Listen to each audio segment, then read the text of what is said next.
বুঝলি বাপ, শুকনো খাতি খাতি জীবন শেষ। আর বহুদিন পরে ফরেনার খাবো, প্যাক বানা।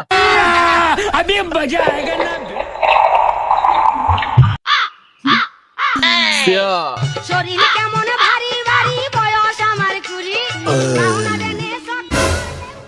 এই তুই কাশামের ছেলে না? তুই তো মদ গাঁজাই খাই বেড়াবি। আমার ছেলের দিক তাকি দেখ, আমার ছেলে পড়াশোনা করে বিসিএস হবে।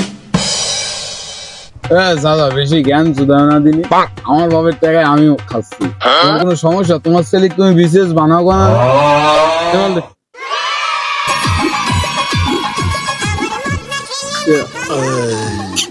আজকালকে ছেলেবিলি রে একটু জ্ঞানের কথা বলার রুজো না। আমার ছেলে বিসিএস হোক, তারপরে তোর মাথা ফিল দেবো।